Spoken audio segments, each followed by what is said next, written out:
Hello and welcome back to Valley Sports Telegram presents the Sports Telegram.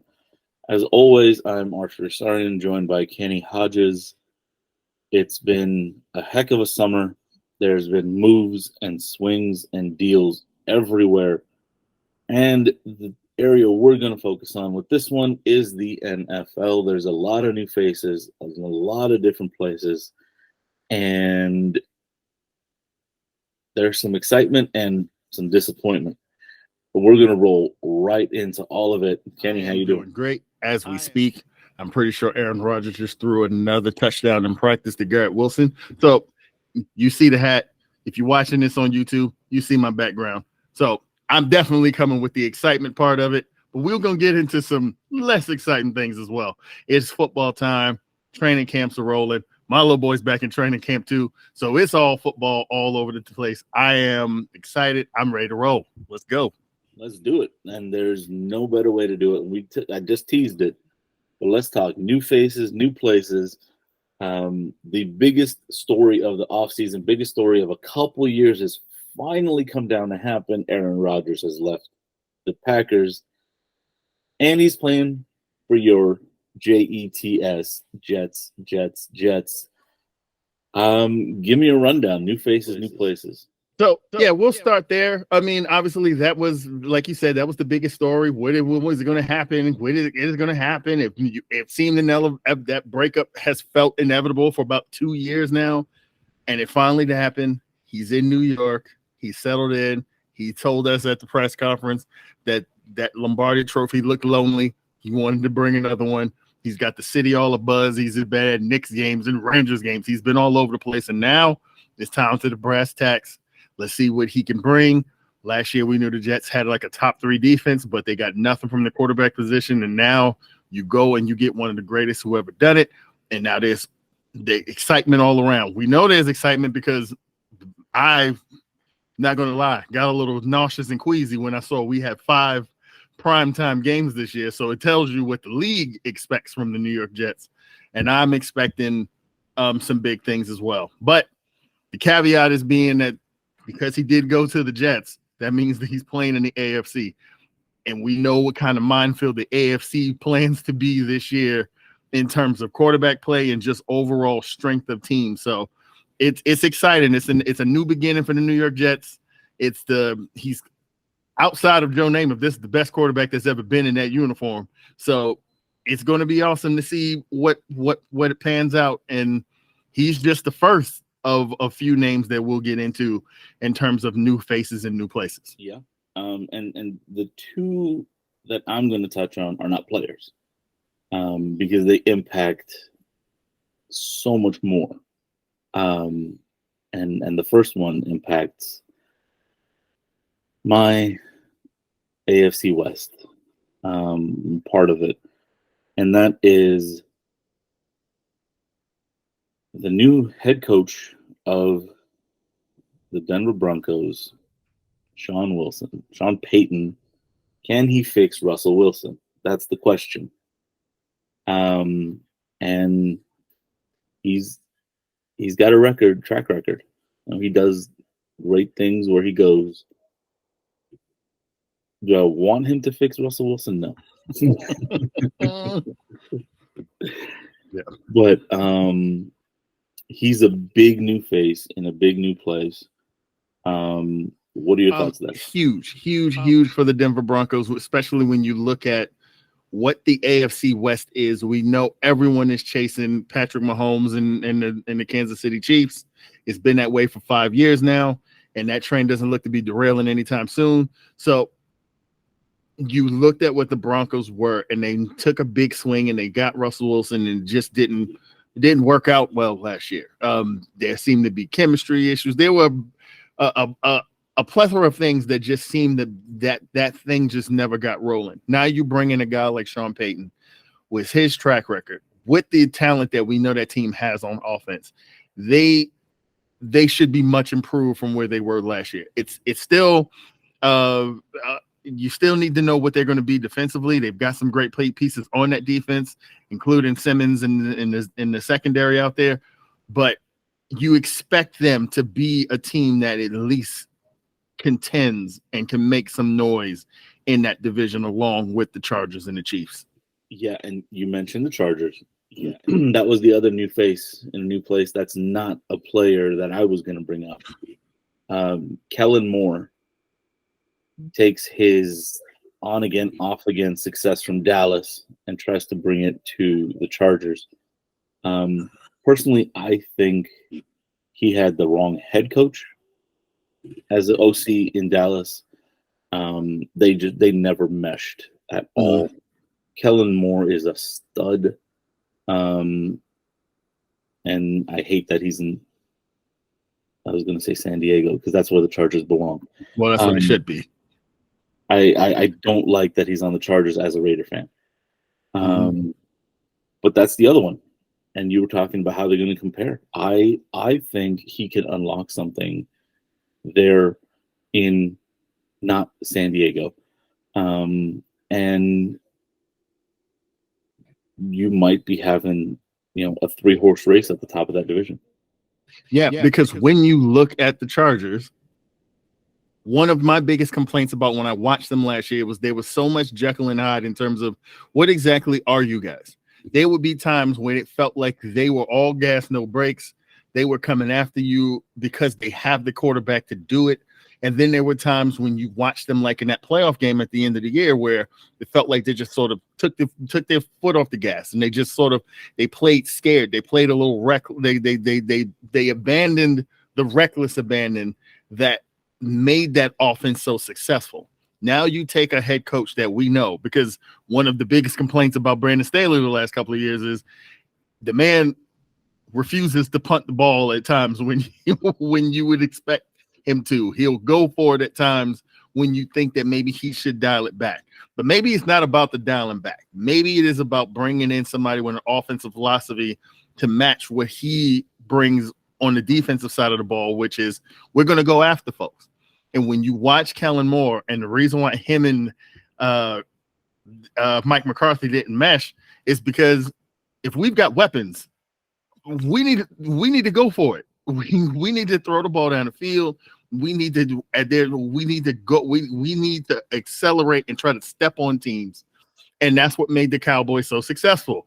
Yes, they had defensive lapses, but you never really worried about them offensively, except for Dak having these weird spells where he'd throw a lot of INTs. But offensively, I liked what I saw from Kellen Moore as the Cowboys offensive coordinator. So now you marry him with Brandon Staley. You got two young, fresh approaches to the game of football that could spell trouble for a lot of people in the NFL this year. And that's beyond just the AFC. I'm going to segue and just complain for a second. Mike McCarthy saying that they didn't run the ball enough in what is essentially a passing league now, says Kellen Moore is the reason that they were not winning. May or may not be a passing league. It is, right? But if your focus is to run the ball on first and second down, you are not going to get very far in this league. You need to be unpredictable. You need to run the ball on passing downs and pass the ball on running downs. You need to do things where people aren't expecting you to do it. That's what wins in this league. And you need to have an offensive mind like Kellen Moore that is going to be able to pull tricks out that no one's expecting. I think he's a great fit in San Diego. I think he's a great fit on the Chargers. No, you're right. Because to piggyback off what you're saying, right? It's 2023. You know what a run play on first down in 2023 is now? It's a damn bubble screen. That's what you do. You'll take your back and split him out wide and run tunnel or bubble screens, because you've got to. These defenses are so fast now. You've got to spread them out. Just lining up in I formation and going up through the box. No, why would I do that against the Cowboys? Micah Parsons is in there. Why am I just going to run straight ahead? Like, I'm not doing that. Oh, I'm going against the 49ers. I'm just going to run up the hit. Yeah, Fred Warner is like, yeah, go ahead, please. Come Run at me. You're getting 2 yards in the 2nd and 8, and now we pinning our ears back and we coming to get your quarterback. That's not what the league is anymore. We need innovation. The reason why Andy Reid is one of the greatest to ever do it is because that man is willing to let his own players make their own damn plays. Like the Chiefs have plays in their playbook that they literally draw up in the schoolyard, and then Andy Reid will tell you, if you're a good boy for 2 weeks, I'll let you run this one, where you guys all break the huddle and spin in a circle, and then it will let you run your plays. Innovation in this league is what takes you to the next level. Mike McCarthy, and let me tell you something. All right, it was his fault. We're going to see. Because if the Chargers go out there and they putting up 35, 40 a game, and they get out the blocks hot, and you running the ball up the middle with not Zeke and not Tony Pollard because you don't want to pay him, and whoever, and your ass is getting slapped around by the Eagles and whoever else you play, his ass is going to be out on the street.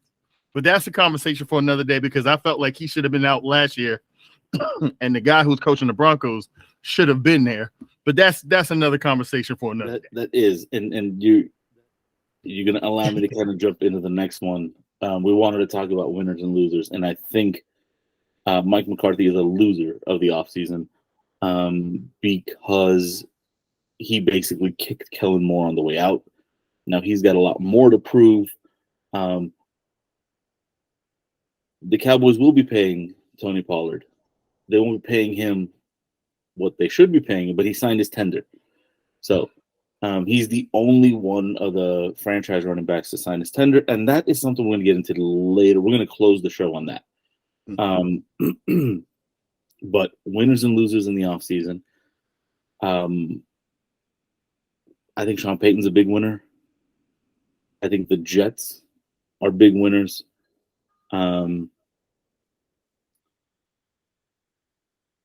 Cowboys are losers. Just because of what they did in the running back market, and with Mike McCarthy and what he's doing. If he wants to run the ball, they didn't even give him a running back to run the ball with. That's not saying Tony Pollard isn't one, but come on. You want to be run heavy? Okay. Now's your chance to show it. Go sign your ass a running back.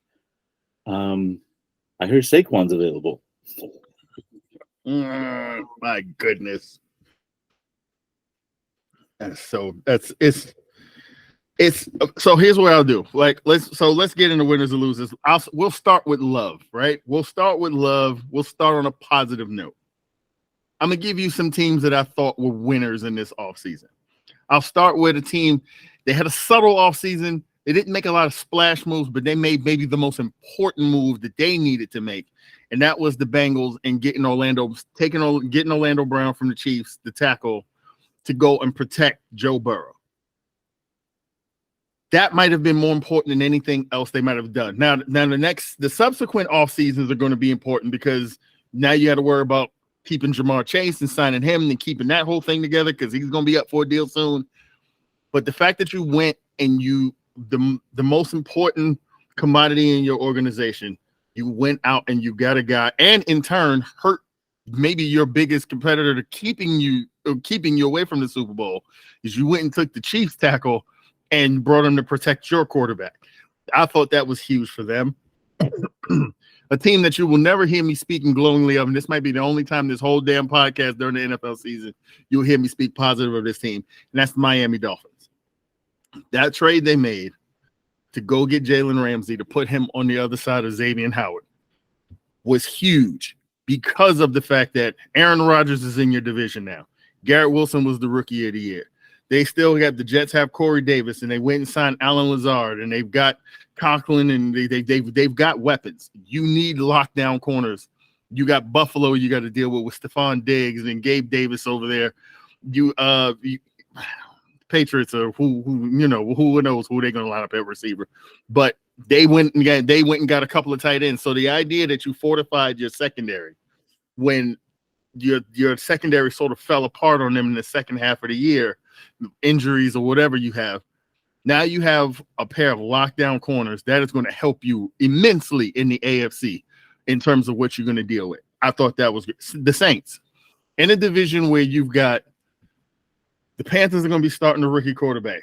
The Falcons are in rebuild mode, and they're going to be starting a young quarterback. The Buccaneers went and got Baker Mayfield, but you just never know what you're going to get from Baker Mayfield, even though the Bucs still have talent. To go get Derek Carr, to put him on a team that's veteran laden, automatically puts them right back at the top to me in the NFC West. Is Derek Carr the best quarterback in the league? No, but he's far from the damn worst. And you go and you plug in a guy with that sort of veteran experience and that sort of leadership, and guys like playing with him, is going to be great for the Saints. And then a team that I thought had maybe the most impactful offseason in terms of what they needed to do, in terms of addition by keeping and then adding a piece, were the Baltimore Ravens. Getting Lamar Jackson signed and making sure he's happy was the number one thing that organization needed to do. Then on top of that, you bring in Todd Monken from Georgia and that breakneck offense that he wants to run, pushing the ball down the field, which is something that Lamar Jackson hasn't done. And honestly, the one year when he won the MVP was something that they were trying and attempting to do with him and Hollywood Brown. I remember that game they had at the beginning of the season against Miami where they were just, Lamar showed you he could throw a deep ball because that's all him and Hollywood Brown were doing. Now you go get him, Zay Flowers out of Boston College in the draft. You bring in Odell Beckham, who so far in camp, they say the chemistry is really great between them. And you bring in an offensive coordinator who's like, no, this crap we've been doing where we just throwing the ball to the tight end 5 yards down the field, and then the rest of the time we're running with Lamar. No, we're going to use this arm. We're going to use this talent. We're going to push the ball down the field. That team could be a sleeper team to win 14, 15 games this year and take the AFC. And then the last piece, which I'll leave to you, I'll just touch on them and I'll let you kind of get into it. The Washington Commanders. Just because the cloud on that organization has been lifted. So they're also going to winners category because now potentially they can get back to the business of just football and not dealing with all the things that have surrounded that organization, the ugly stuff that has surrounded that organization for the last 4 to 5 years. Yeah. And before I jump into Washington, Baltimore is probably the biggest winner for me for everything you said. We talked about it off air. They're finally looking like they're in a position to make Lamar Jackson the triple threat that he actually is. You know, he can throw the ball, he can run the ball. Oh, and then he can fake you out where you don't know what he's doing with the ball. Mm-hmm. So, you know, with this new OC and the fact that they've given him the weapons he needs to be successful, you know, this team is going to be something to keep an eye on throughout. I think they're going to make a lot of noise. Now, Washington, the big thing about the sale is who's involved on the business side. And from personal experience, the fact that Magic Johnson is a vocal member of this team that bought it, you know, he is one of the faces that you're going to be seeing a lot of, and that's by design. Mm-hmm. Right? It allows most of the money to stay anonymous, which is, you know, what they really want. But then you have one member of the ownership group who is out there. He's the visible one. He's the one who's given all these messages. Is he perfect? No, because you can look at his stint with the Lakers. But did he do amazing things before? Yeah, when he was part of the Guggenheim group that bought the Dodgers. Mm-hmm. He was out front and center. You know, he was representing what the group wanted to do very well. And it literally overnight changed the image of that franchise. When he helped them get away from that, just that Murdoch mess that was going on, where we weren't even talking about the Dodgers anymore in terms of baseball. We were talking about the ugly divorce between Murdoch and the wife and all this other stuff that had nothing to do with the on-field product. So you're right about that. Yeah. You know, it was Frank McCourt. So you bring him in as part of the ownership group, and I know he wanted to be in. It's not like they brought him in for that, right? Yeah. He joined the group when they bid. So, but they get chosen as the team, as the group to buy the team. He is now that face of the group. So he can spin this into the most positive things that they need. The players can focus on football. Magic Johnson is going to put that spotlight on him, which is important right now as they try to rebuild and turn things around. What's curious to me, though, is in the introductory press conference, the ownership group was asked 3 times if they plan on changing the name. Mm-hmm. I'm like, I don't hate the Commanders name. I'm not like completely in love with it. It's not my team. Mm-hmm. They're a core rival, right? Do I kind of miss the fact that it was Redskins kind of? Was Redskins kind of offensive? Yeah. Do I think Commanders can be something? Yeah, if they go ahead and they win a Super Bowl. But it's interesting that there's already a lot of focus on the ownership group, which is going to help that team on the field because there's going to be less. And that's what, to me, makes them the biggest winner of the offseason. And that was important, as you touched on that. When the ownership group kept being asked about changing the name, the response they kept giving was, we're less concerned about the name and more about rebuilding the image and the front office of this organization. The Commander's name is fine. Okay, maybe down the line that's something we may address if people really have a big problem with that. But I think you guys are focusing on the wrong thing. The amount of harassment suits, the amount of chaos that appeared to be plaguing this organization behind the scenes is more of a concern that this organization wants to build. Because unfortunately, for the last 5 years or so, all we've talked about when it came to the Washington football team and that organization is the terrible things that we were learning about the workplace environment, what it meant to be a woman who was involved behind the scenes in that organization. Those are the things that are paramount in importance for new ownership to come in and fix. That anybody who works here, first of all, feels safe. And also, we are back to the business of being a great organization. When you look at the history of that franchise, there is no reason why we shouldn't today be talking about Washington in the same vein that we talk about the Giants, in the same vein that we talk about the Steelers, in the same way that we've talked about the Patriots for the last 20 years. And with the legacy franchises, this is a legacy franchise who has been completely tarnished over because of the things that have happened, not even on the field, just the stuff that's off the field that bled into dysfunction on the football field. So I'm glad that when that was brought up, they didn't even get into that. They only talked about, we need to get this thing back to where it is respectable. So that's what makes them big winners here. Exactly. And the reason I mentioned that, which allowed you to segue there, was the focus immediately for the media now is on them. Mm-hmm. And that's key because these players now aren't being asked about something they literally have no control over. Now it's go out and play football. Yeah, they're going to get asked about the ownership group. Oh, how do you feel? This, that, are they taking care of you so far? And the answer is going to have to be a resounding yes, because that is the goal. Number one is we're going to take care of these players. We're going to make sure that they can only focus on football. And we're going to evaluate everything else to return this franchise to its, maybe not as glory days, because it's, crapshoot for everybody if they're going to get there, but they want to get back to respectability and earn that right as a legacy franchise. Now, earning a right. I'm gonna use that there because this summer and spring we have players that earn the right to get paid, not get paid. And it's something that's been happening for a few years now, but this is ridiculous. Yeah, it's reaching is off-season. Yeah, it's reached its apex of problematic in terms of how these players are traded. Yeah, because you've got two of the best, and they're still young,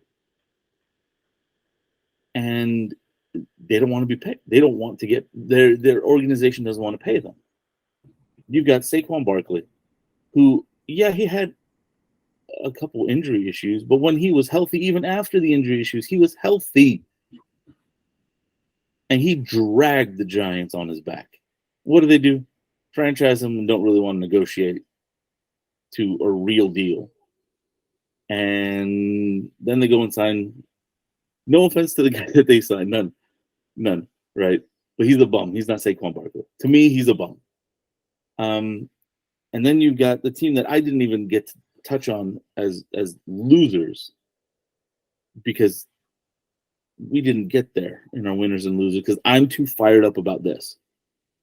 The Oakland Raiders, the Vegas Raiders, to me, lost the offseason compared to everyone else. I had no idea what they're doing. They're kind of like a boat without a paddle and just kind of coasting around. And then they go and refuse to negotiate with Josh Jacobs. Two of the best running backs in the business today are still on the market. They either going to play for their team or they're going to sit out. Actually, that's the truth, because of their franchise tender they didn't sign. This isn't Le'Veon Bell. Okay? This is not Le'Veon Bell throwing a temper tantrum and refusing to negotiate with the Pittsburgh Steelers a few years ago. No. These are players who wanted to negotiate true value contracts. And their teams were like, you're either going to sign the tender or we're not negotiating. Essentially, that's what they told them. Because they stand here unsigned, not getting true value. So here's the thing, right? And here's the only pushback on the Le'Veon Bell thing, right? The pushback, and mind you, it's a bit of a reach, but it's a fair question nonetheless when you see what this thing has devolved to.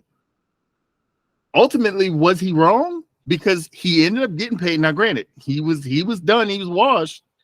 But when you look at it from perspective, probably from the urging of his agent, it's like, you can't go back out there. If you think you have more earning potential, or someone else will be willing to pay you, and the Steelers don't, do not take another snap. Because if you go out there and you tear your knee up, or you miss some time, and now you are seen as damaged goods, he wouldn't even got that deal he got from the Jets and even got paid there. That's where we are. It's DEFCON 5 with this position. So I wanted to read you this, because to piggyback on the Saquon Barkley thing, like you were saying, and how these running backs are dragging teams across the line, and then the thank you they get is, well, we'll give you the franchise tag. And for people who aren't paying attention, they'll say, well, these guys are selfish. Like, the team is offering you, this is a 1 year, it's a guaranteed deal, blah, blah, blah, blah. Okay, here's the problem with the franchise tag. One, there's only one position where the franchise tag over the years has decreased, not increased. Every other position, the franchise tag, because how the franchise tag works is you take the top 5 salaries at the position, you average it out, and that's what you get. That's what you get tendered with. You sign it, you play for a year, then you can either hit free agency or the team can actually franchise you for a second year. But the only position, you guessed it, it's running backs. Their franchise tag has gone down when every other position that gets franchise tag has skyrocketed. So here's, I came across something in my timeline from C. Harrison on Twitter, and it was reposted by the Game Day, a page I follow. C. Harrison wrote, a player like Isaiah Pacheco, the rookie running back from the Chiefs, who exploded on the scene, played great in the Super Bowl, right? Young player. It should be a story that's celebrated because he was a 7th rounder, right? A player like Isaiah Pacheco was really screwed by the system. He's 24 and a 7th round pick. He has to play 2 more seasons under his rookie deal. Can't hold out for the final season, and then the Chiefs can tag him. He could possibly not hit free agency until he's 28 or 29. He's never getting paid. This is the plight of that position. It doesn't even matter if you come out of nowhere and you do well. If anything, that's a hindrance to you, because then the team will see you as great value, because I'm paying you nothing for what for the mileage I'm going to put and the tread I'm going to put on your tires. And then when it's time to start talking about the big bucks, no, I'm not paying you. I'm going to treat you like you're a dime a dozen. So no, okay, fine. The franchise tag, we'll hit you with the franchise tag, and then you sign it. And like in Pacheco's instance, you sign it, and you better not get hurt, because if you get hurt, now they won't. Not only will they not franchise tag you, you're not going to go get paid anywhere else. You know why? Because by that point, you're 29, you're 30 years old, and we know what the league views of running backs once you hit anything. Saquon is 26, and the Giants are acting like he's 40, because apparently now 26 is the new 36 in terms of running backs. Even coming off of a year where, for the first time in his career, whatever he did to sort of maintain his health and stay healthy, he played a full season, and look what he helped the Giants do. And I don't want to hear nobody talking this bull crap about, well, they offered him this. Well, before they even talked to Daniel Jones, they had offered him. Okay, so you telling me those two guys are on the same level? Because Daniel Jones, up until last year, the Giants were talking about getting rid of this dude. Daboll needed to see what he had before they even talked about re-upping him. And I'm sorry, Daniel Jones had the year he had because of what Saquon did. And now we're talking about Daniel Jones is sitting on a brand new spanking new deal with most of it guaranteed. And Saquon is sitting here either trying to be vilified in the press because he didn't want to sign a franchise tender, or he's going to take less than what his value should be. And I don't. Well, here's my thing. There is a solution, in my opinion. The solution is, when it's time to renegotiate the CBA, when you look at the running back position, the pushback for the Players Association, if you really want to protect these players, and running backs make up a nice percentage of the players in the NFLPA. All right, fine. If you're telling me that the position devalues at age 25, 26, then running backs get to sign short-term deals. They get to hit free agency in their second and their third or fourth year. They shouldn't have to sit around, and you can't franchise a running back more than once. Then this is language that has to be written into a new CBA then. Because essentially, thank God, my son is a lineman, and my son is an offensive lineman and a defensive lineman. If he was a running back, we'd be looking to play a different damn position, because why would I let my kid, if I thought he could play in the NFL, be a running back today? It's the one position in the sport in which you are not allowed to make any money. No, they want to put miles on your body, but then they don't want to pay you. It's ridiculous. It's absolutely ridiculous. And Nick Chubb said it best. I mean, you said it great, but I mean, here's a running back, right? He literally said, he goes, there's nothing we can do. We're handcuffed with the situation. We're the only position where our production hurts us the most. If we go out and run 2,000 yards with so many carries, the next year they're going, oh, you're probably worn down. Like, This guy just put your team on his back, and you're going to say he's worn down? And that's the thing you got to look at, is where do those yards come from, right? This isn't 30 years ago where you had your back slamming through the middle on the eye, right? You are scheming them open, zone runs, sweeps. You're finding ways where they're not getting hit as much because you don't want them to get hit as much. So if today's NFL is setting it up so the running backs are not getting bruised running up the middle as much, and then you're going to say they got too much mileage on their body? And you want to know what's so stink? And this is what sucks too, around the culture of football in general, on every level, right? The minute as a running back you decide, I'm going to be like the NBA guys did. We're going to talk about some load management. Oh, it's a 17-game season. I'm going to give you 13. Not for injury, just for preservation of self. I'm not playing every week. We need to build into my schedule. Oh, who we playing? Oh, that team's 0-8. I'm not suiting up this week. This is just a self-care. This is a maintenance week. I'm not playing. The minute running backs start to adopt that mentality of trying to take care of themselves and keep their miles low, he ain't a real player. He's not a team guy. He's not a, that you can't win with guys like that.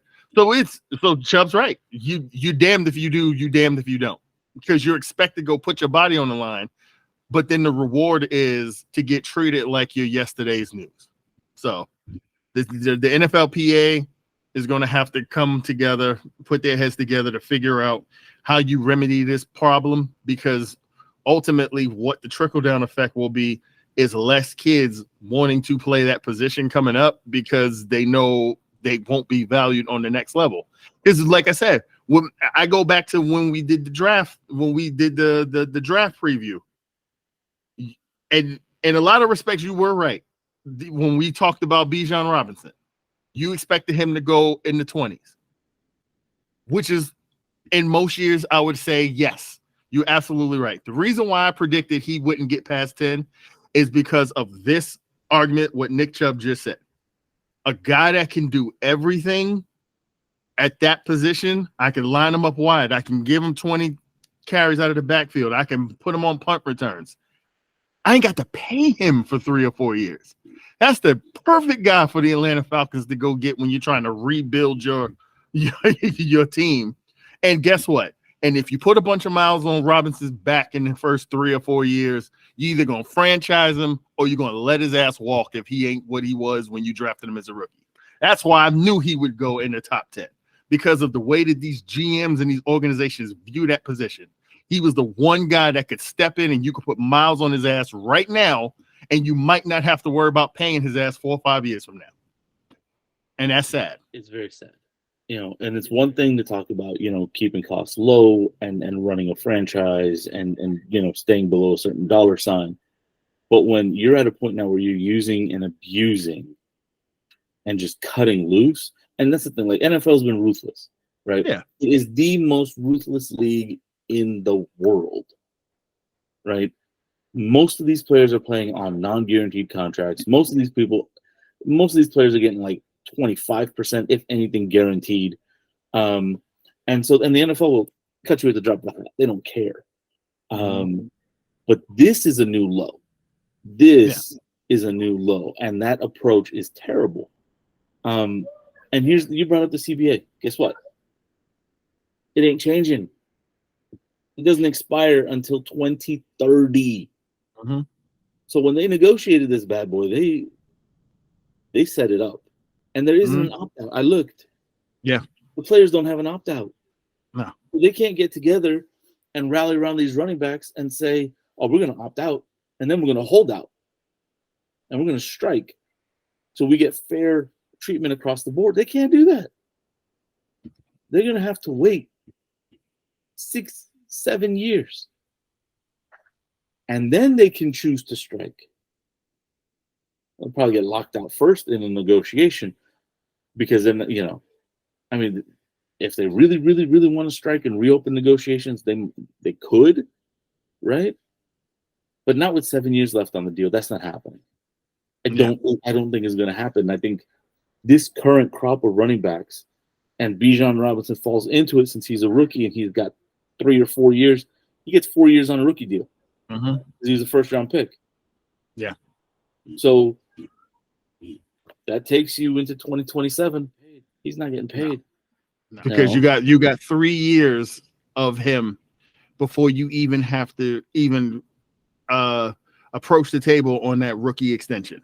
So they'll know well before what kind of tread they're putting on him, how he's holding up, and then decide what they want to do from there. You know what I mean? So I there's got to be a happy medium somewhere, because it can't be in a sport in which monetarily it's become more healthy for everybody except for this position, when this position is maybe outside of the quarterback the most vital to your success offensively.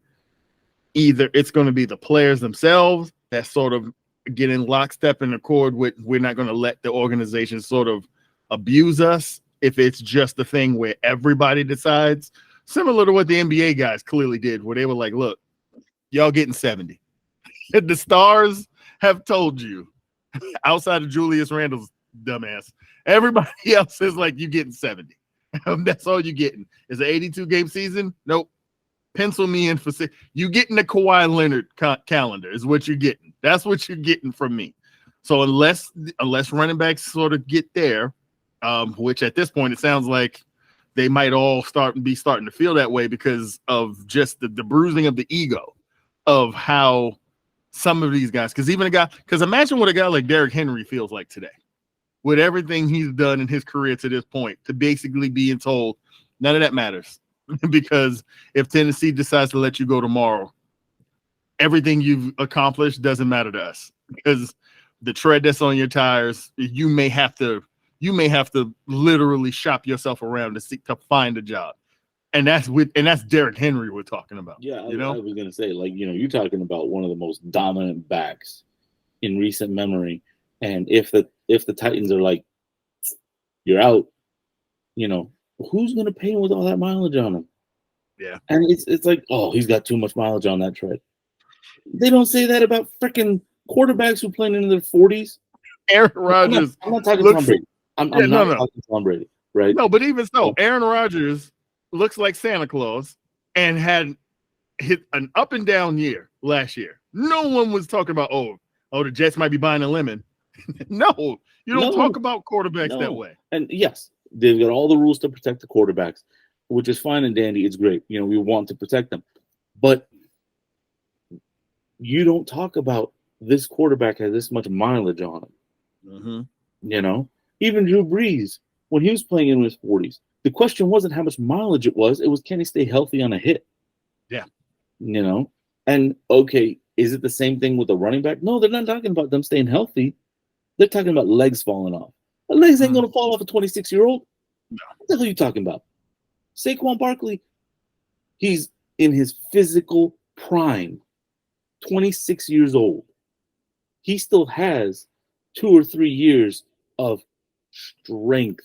Like that, you talk about that physical prime, he's in it until 30. He can do it.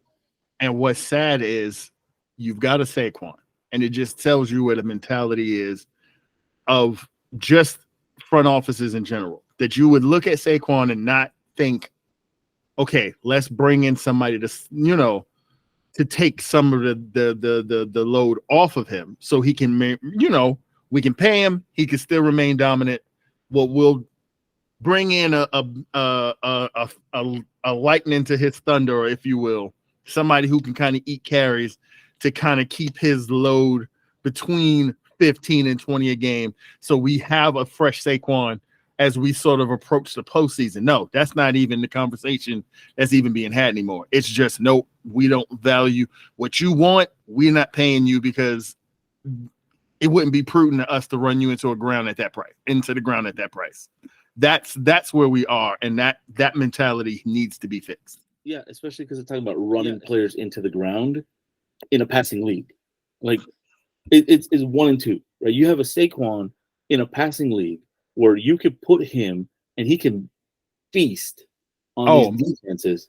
Oh, by the way, that's what he's set up to one of the best pass catching backs in the league, too, by the way. Exactly. And no, we don't want to pay him. Come on. You know what? All right. We got to wrap this up because you and I could go on this back and forth. For sure. And bring multiple options as to why these owners are complete and utter morons for not paying these guys. But we're coming up on time. I think we even passed time this time. And, I'll say it, everyone, thank you for watching. Thank you for listening. If you like what you hear, hit the like button, subscribe, hit the notification so you know when these are coming. We're going to have more coming out. And as we get in towards the fall, we're going to be mixing in this pro coverage with the regular high school coverage we were doing. We're going to be trying to pumping these out as regularly as we can. So, again, thank you. And we'll see you guys next time. Peace.